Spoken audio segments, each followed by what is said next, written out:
नमस्कार, आप सभी का स्वागत है हमारे YouTube चैनल यूपी शिक्षा में।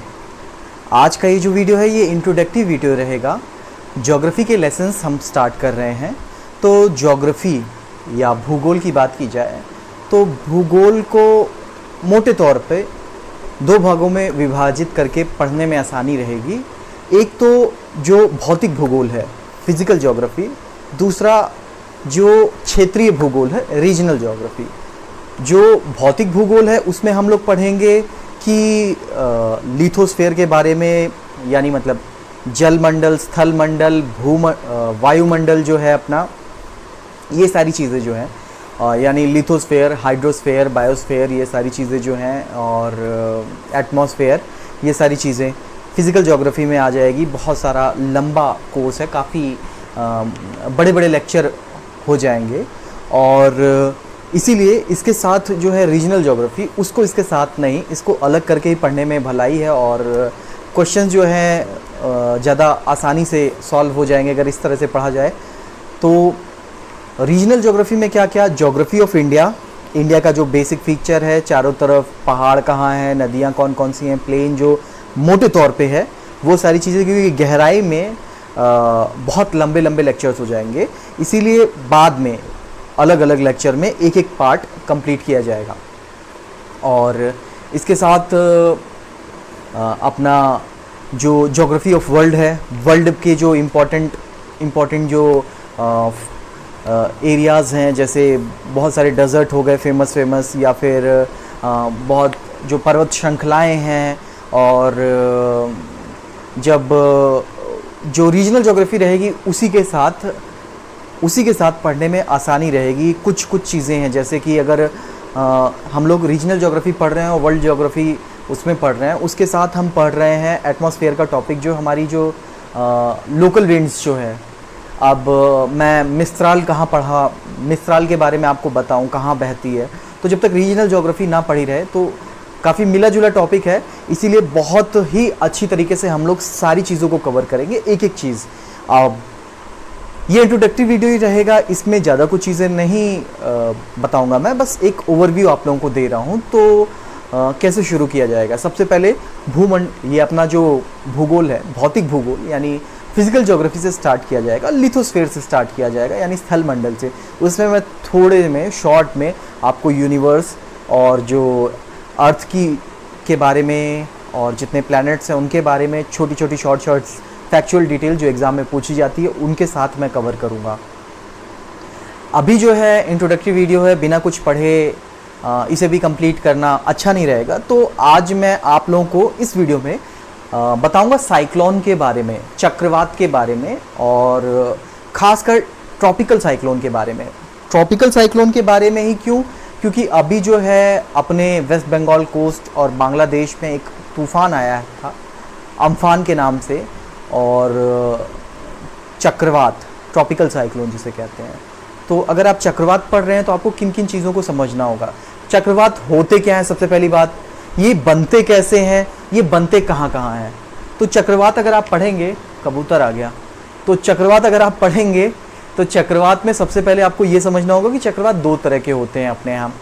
एक ट्रॉपिकल साइक्लोन या उष्णकटिबंधीय चक्रवात जिसे कहते हैं, दूसरा टेम्परेट साइक्लोन जिसे शीतोष्ण कटिबंधीय साइक्लोन भी कहते हैं। इंग्लिश में उसे टेम्परेट साइक्लोन या एक्स्ट्रा ट्रॉपिकल साइक्लोन भी कहते हैं। और दोनों की जो ओरिजिन है, उत्पत्ति है, उसका अंतर रहता है। एक का कारण जो रहता है वो वाताग्र रहता है, जो अपना टेम्परेट वाला रहता है। लेकिन अम्फान जो अपना तूफान अभी आया था, जो अम्फान आया था, ये जो था ये ट्रॉपिकल साइक्लोन था। इनकी उत्पत्ति जो ओरिजिन का कारण होता है ये ऊष्मा होती है, हीट के कारण होते हैं। तो सबसे पहले समझना होगा कि चक्रवात होते क्या हैं, और चक्रवात और प्रति चक्रवात दोनों चीज़ें समझनी होगी। जब कभी भी समुद्र में या कहीं पे, ज़्यादातर समुद्र में ही चक्रवात बनते हैं, समुद्र में किसी एक हिस्से का, जब चक्रवात समझने से पहले आपको कुछ चीज़ें पहले से पता होनी चाहिए। आपको पता होना चाहिए कि कोरियोलिस फोर्स क्या होता है। कोरियोलिस फोर्स आसान भाषा में आपको समझा दे रहा हूँ कि कोरियोलिस फोर्स एक आभासी बल होता है जिसके कारण उत्तरी गोलार्ध में कोई भी हवा जो सीधे जा रही होती है वो दाहिनी तरफ मुड़ जाती है, और दक्षिणी गोलार्ध में यानी सदर्न हेमिस्फीयर में कोई भी चीज़ जो सीधी जा रही होती है वो बाएं की तरफ, आपकी तरफ से उल्टा बता दे रहा हूँ मैं अपनी तरफ से सीधा वो बता रहा हूँ। कोई भी चीज़, आप मेरे शब्दों पे ध्यान दीजिए, हाथ पे ज़्यादा ध्यान मत दीजिएगा। तो कोई भी चीज़ अगर जा रही है, नदियाँ या मतलब बहाव या कटाव जो ज़्यादातर होता है उत्तरी गोलार्ध में, वो दाहिनी तरफ होता है, क्योंकि हवा जो है वो दाहिनी ओर मुड़ जाती है, वो कोरियोलिस फोर्स के कारण होती है। आभासी बल होता है एक, ठीक।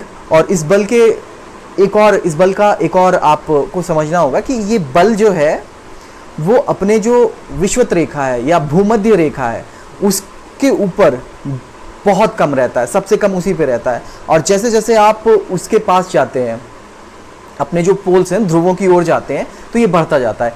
यही कारण है कि जो अपने सैटेलाइट का जो प्रक्षेपण वगैरह होता है वो इक्वेटर के पास ही होता है, ताकि सैटेलाइट पे बल, आभासी बल, ये जो है कोरियोलिस फोर्स ज़्यादा ना लगे।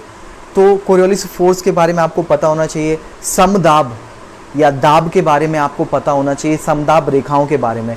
समान दाब, समान दाब वाले सारे अगर जगहों को मिला दिया जाए तो जो रेखा बनती है उसे समदाब रेखा कहते हैं। ये इतना आपको पता होना चाहिए, ठीक। तो अब शुरू करते हैं कि होता क्या है, चक्रवात होता क्या है। चक्रवात में एक लो प्रेशर यानी जिसे काफ़ी दाब, कम दाब वाला एक जगह होती है जहाँ पे चारों तरफ से हवाएं बहुत तेज़ी में आती हैं और एक साथ ऊपर उठती हैं। समदाब जो होती हैं रेखाएं वो वृत्ताकार होती हैं। एक लो प्रेशर एरिया होता है यानी कम वायुदाब वाला एक कम वायुदाब वाला हिस्सा होता है, उसके चारों तरफ वृत्ताकार समदाब रेखाएं होती हैं और चारों तरफ से हवाएं जो है आती हैं और तेजी से ऊपर उठती हैं तो दूर फैलती हैं। तो ये दोनों कंडीशन होनी चाहिए। नीचे की तरफ हवाएं, जो नीचे की तरफ है हवाएं एक साथ आ रही हैं और जो ऊपर की तरफ है हवाएं दूर फैल रही हैं। और हो सका तो मैं एनिमेशन एक छोटा सा वीडियो आपको इसके साथ दिखा दूंगा जिससे आपको समझने में आसानी होगी। ये होता है चक्रवात। अगर मान लीजिए ऊपर उसमें हवाएं दूर नहीं फैल रही हैं या डाइवर्जेंस नहीं है तो ये चक्रवात नहीं आएगा, ये चक्रवात नहीं कहलाएगा। नीचे कन्वर्जेंस होना चाहिए यानी चारों तरफ से हवाएं आपस में आके तेजी से ऊपर उठनी चाहिए। तो अब ये बनता कैसे है, बनने के लिए कंडीशन क्या क्या चाहिए रहती है। बनने के लिए कंडीशन की लो प्रेशर एरिया यानी कम वायु दाब वाला एक हिस्सा समुद्र में या कहीं पे होना चाहिए। उसके बाद टेम्परेचर क्या होना चाहिए, टेम्परेचर जो होना चाहिए 27 डिग्री से ज़्यादा होना चाहिए, दूसरी कंडीशन। और थोड़ा सा कोरियोलिस फोर्स भी मिलना चाहिए, मतलब कि ये जो आभासी बल है, कोरियोलिस बल जो है ये भी होना चाहिए हवाओं को घुमाने के लिए। तो इसीलिए जो है इक्वेटर के बहुत ज़्यादा पास नहीं बनते, इक्वेटर से थोड़ी दूरी पे साइक्लोन जो है वो ज़्यादा बनते हैं।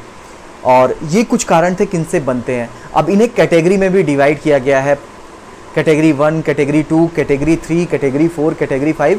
इनकी जो विनाशकारी क्षमता है उसके आधार पे, जैसे कैटेगरी 1 है ये बहुत ज़्यादा शक्तिशाली नहीं होते, इनकी जो स्पीड होती है वो कुछ 90 से 124 किलोमीटर पर आवर के आसपास होती है। इतना ज़्यादा, थोड़ा बहुत कमज़ोर घर जो हैं या छान छप्पर वाले कच्चे घर पेड़ वगैरह को नुकसान पहुंचा पाते हैं और कमज़ोर घर जो हैं उनको नुकसान पहुंचा पाते हैं। जो इससे जो बड़ी कैटेगरी है कैटेगरी 2, उसमें गति जो है वो और बढ़ जाती है। अभी मैंने आपको बताया 124 तक है, 90 से 124 जो है ये आपका कैटेगरी 1।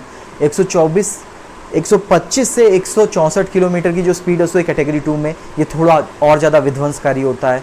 ऐसे ही कैटेगरी 3 जो है उसकी स्पीड बनाई गई है 165 से शायद 224 के आसपास है।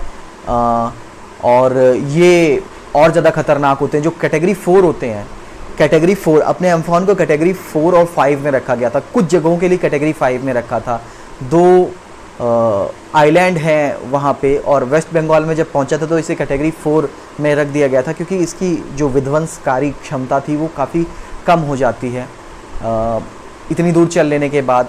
तो कैटेगरी 4 में रख दिया गया था, कुछ जगहों के लिए कैटेगरी 5 थी। कैटेगरी 5 में क्या होता है, कैटेगरी 5 में जो 280 किलोमीटर पर आवर से ज़्यादा इनकी स्पीड होती है, बहुत ज़्यादा तबाही मचा देते हैं, विध्वंसकारी हो जाते हैं ये जो चक्रवात होते हैं। और जो कैटेगरी 4 है इससे थोड़ी कम है, लेकिन उससे भी बहुत ज़्यादा जान माल का नुकसान होता है। अभी अगर डेथ टोल देखें या मरने वालों की संख्या की बात की जाए तो बहुत ज़्यादा हो गई है बंगाल और उड़ीसा में, जहाँ पे उड़ीसा में तो कम, बंगाल में और ज़्यादा थी अम्फान के कारण। जो कैटेगरी 4 था उसके बारे में शायद मैंने नहीं बताया, 225 से 289 के आसपास, मतलब 89 रखा जाता है, 80 के ऊपर जो है उसे कैटेगरी 5 कर दिया जाता है, 289 तक स्पीड रहती है। ये शॉर्ट वीडियो था बस समझाने के लिए। डिटेल में चक्रवात क्या होते हैं और चक्रवात किन जगहों पे किस नाम से जाने जाते हैं, फिलीपींस में क्या नाम है, जापान में क्या नाम है, ऑस्ट्रेलिया में क्या नाम है, या फिर अटलांटिक ओशन में उन्हें क्या कहा जाता है, ये सारी चीज़ें जो हैं आने वाले लेक्चर्स में जो हमारे होंगे उसमें बताई जाएगी। ये बस इंट्रोडक्टरी लेक्चर था, इस लेक्चर में इतना ही रहेगा। आप सभी का बहुत बहुत धन्यवाद। हमारे चैनल को सब्सक्राइब करें और ऐसी जानकारियों के लिए ऐसे लेक्चर सीरीज़ हम लाते रहेंगे और ज्योग्राफी का पूरा सिलेबस कंप्लीट किया जाएगा। और हमारे आप टेलीग्राम चैनल से भी जुड़ सकते हैं, जिससे हम क्वेश्चंस आपसे पूछते रहते हैं और आपकी जो नॉलेज है वो अपडेट होती रहती है। क्वेश्चन सॉल्व करने से आपको फैक्ट ज़्यादा याद रहते हैं। मैं कोई फैक्ट आपको बता दूं, जैसे मैंने अभी बताया कि सी सरफेस टेम्परेचर 27 डिग्री से ज़्यादा रहता है। आपने सुना होगा, आपने नोट नहीं किया होगा या आप नोट्स नहीं बना रहे होंगे तो आप भूल जाएंगे, लेकिन आप हमारे टेलीग्राम चैनल से जुड़े हैं, हमने वीडियो बनाया, उसके बाद हम उस पर क्वेश्चंस भी पूछते हैं। क्वेश्चंस मैंने पूछ लिए, अगर आप उस क्वेश्चंस को सही करते हैं तो आपको याद रहेगा, अगर आप गलत करते हैं तब आप ज़रूर उस पर ध्यान देंगे और अच्छे से आपको याद रहेगा। इसीलिए क्वेश्चन सॉल्व करना बहुत ही महत्वपूर्ण है। आप हमारे टेलीग्राम चैनल से जुड़ें, जिसका लिंक डिस्क्रिप्शन में रहेगा इस वीडियो के। ये वीडियो इतना ही रहेगा। Thank you so much.